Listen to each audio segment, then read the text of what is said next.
If you want some FIFA 23 coins, please check out MMOXP.com. Their link is down in the description. They're fast, cheap and reliable, and if you use code Rema you can get yourself a 5% discount. So what's up guys, my name's Ash and welcome back to a brand new video. In today's video guys, we've got some custom tactics and player instructions for quite an underrated formation in FIFA 23, which is the 4-4-1-1. So yeah, let's get right into it guys. Okay guys, so for custom tactics, on the defensive style I like to have balance because I like to press when I want to press and I want to drop back or drop off when I want to drop off. I don't really like using these pressure tactics all the time, so balance gives me better control over my defense and I really enjoy that. You can obviously use pressure tactics if you want to, but I highly suggest using balance because it gives you more control. Now for defensive width, I like to have this on 42 because it keeps your defensive shape very narrow, but also gives you that width to cover the wings when people do try and go down the wings. So you're able to defend very narrowly, but also cover the wings at the same time, which is very important in this game.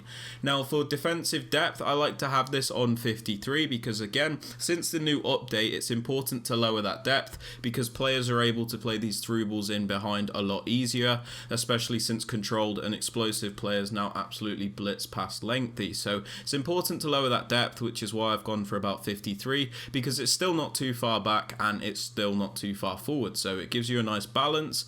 For offensive tactics on build-up play, I like to have this on balanced. Some people like slow build-up, fast build-up, but in this formation I think balanced is the best because it gives you more control over what you want to do. It helps the formation keep a better shape. If you want to use anything else, that's up to you, but I suggest leaving this on balance for now. For chance creation, as always guys, direct passing is by far the best. The reason for this is because if you look at the diagram in the bottom right hand corner, you will see the white dots move around a lot more than any other tactic, which makes it easier to create chances. If we look at something like possession or balanced, they don't really move around that much. They're very static, so it can be difficult to create chances. So I always suggest direct passing because it is just the best in this game. Now for attacking width, I have this on 47 because the 4-4-1-1 is a slightly wider formation, but you also don't have to play super wide with it, you know. So I have my width on 47, so my wide players don't always go too wide, and I'll show you in my player instructions why this works as well. So I have this on about 47 because it gives me nice attacking width, but we can also play slightly narrowly if we want to. Now for players in box, I like to have this on 6. This is just down to preference because I like to get players into the box, but at the same time I don't like to overcommit my whole team. So I think it's important we have it on about 6 or 7, so you do get those players into the box, but you also don't get counter-attacked too easily either.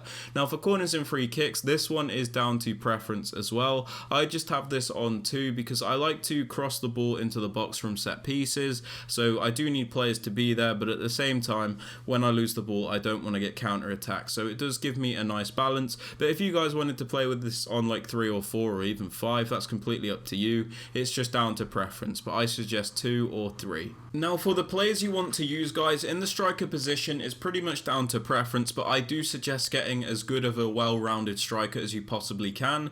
We've got the World Cup icon Robbie Keane, which we did as an SBC with the fodder packs, and he's been absolutely incredible. The reason he's so good is because he's quick, he's strong, he's agile, he's got the shooting, he's got the weak foot, he's got the dribbling. He can basically do it all, which is very important in a one striker formation because they need to do a bit of everything. When you have those 2 striker formations, you're able to have like one clunkier striker and one more agile striker, but in like one striker formations you need a player which can do it all because you're compensating for not having that second striker.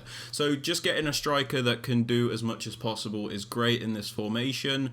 For the centre forward, I suggest somebody that has that natural attacking movement, somebody that is agile, somebody that can pass, somebody that can dribble, you know, somebody that's very good in this position. So we've got Phil Foden because he's got that natural attacking style of like a cam to centre forward, which is very important. If you just use like a second striker in this formation, you might not be able to utilise it to the best of its ability because you need these players to be able to do a lot in the centre forward position. Foden, for some reason, his attacking AI is brilliant. He seems to make really good attacking runs and just really helps this formation click. So it's important you get a player like Foden to make this formation work properly.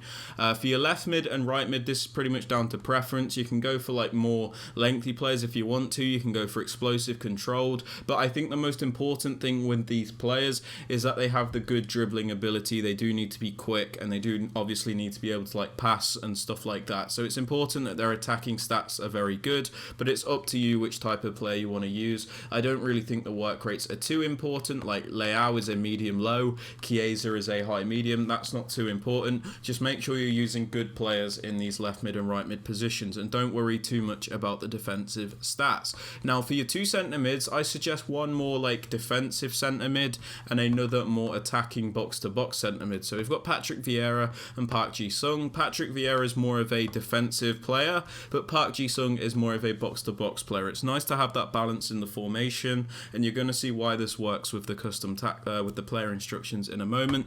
So just make sure you have that balance in the midfield, because it will help you a lot. Now for your fullbacks, this is down to preference. At the moment I'm using Hernandez and Walker. Hernandez is a more attacking fullback and Walker is a more defensive fullback, and again you're going to see with my player instructions why this works out very well. It's important to get the fullbacks in the with the attributes that you would like to use basically. So Hernandez is a more attacking player with better attacking attributes, and Kyle Walker is more defensive and specializes in defending. Okay guys, so for your player instructions, on your striker I suggest stay central and get in behind. The reason for this is you don't need them drifting off to the wings, because you've already got wide players for that. So you need them to stay in that central position, otherwise there's nobody to play it to when these players do get the ball out wide. So it's important that they stay central in the striker position, and the reason we have him on getting behind is just so he makes better attacking runs. Sometimes if you have them on balanced attack, they don't always make the best runs, and it doesn't feel like you're getting the most out of your strikers. So even if you don't want to play the ball in behind all the time, putting them on getting behind gives them the best movement, which is always useful in this game.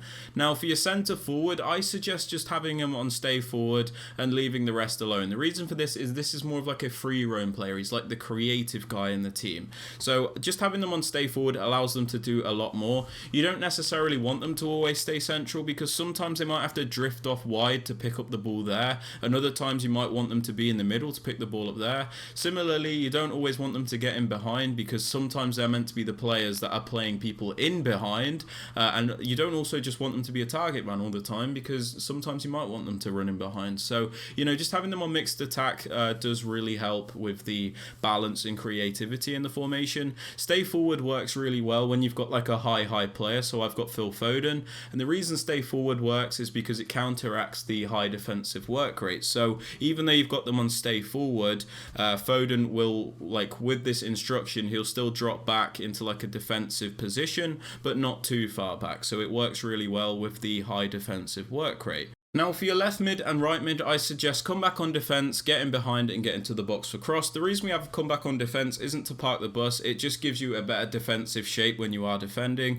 They don't always come super far back, it just puts them into a better position, I've noticed. The reason we have them on getting behind is, again, it's similar to the striker. They make more attacking runs with this setting on, because sometimes if you leave them on balance, they're very static, they don't move around too much. So having them on getting behind allows you to utilise them to the best of their ability. And get into the box for cross just means they will charge into the box when you do get the ball in those areas. It doesn't mean you have to cross the ball, it just means they will make those runs, so you could like even do a short pass to them if you want to. It's important to put these settings on so you do get the best movement out of these players.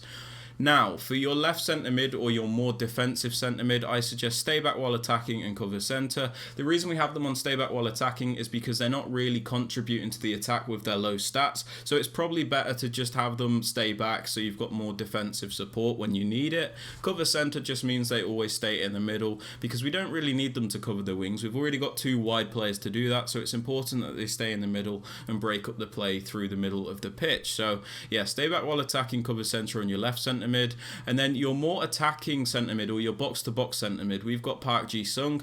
We have stay back while attacking, cover centre, and yeah, that's it. We don't really need anything else, because we don't need him to stay back while attacking, because he's got these stats to be a box to box player, and he's also got the high work rates to defend and to attack, which is very important. Because if we have him on like balanced attack, and let's say he was like a high medium or a high low, he wouldn't be as effective at defending, and this formation would fall apart a lot easier. So the high work rate with balanced attack means he is able to attack, but he will defend very well also, which is important. We also have cover centre because, again, we need to break up the play through the middle. We've already got Chiesa and Walker to defend on the right-hand side. We don't need him there.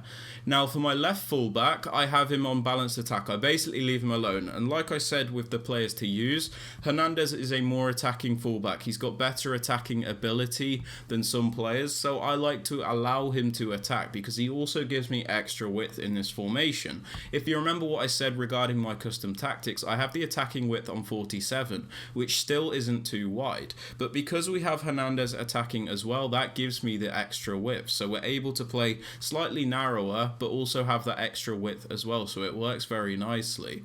Now for my right back, I do actually have him on stay back while attacking, and like I said, Walker is a more defensive fullback. This isn't because I always like to keep him back, it's just because I need extra defensive support in this formation. It's important we have one fullback that is able to defend very well. Because we have Walker on stay back while attacking, we always have at least 3 defenders back, as well as Patrick Vieira, which makes us defensively sound. Walker can still attack, but he doesn't specialise in it. If we want Walker to attack, we can trigger a run with him with L1, or we could use the D-pad to send him forward if we want to. So it's important to have that balance in your defence. Keeper is up to you. I always see people asking about this. Some people like comes for crosses, sweeper, keeper. I just leave him on balance. It doesn't really matter too much for me.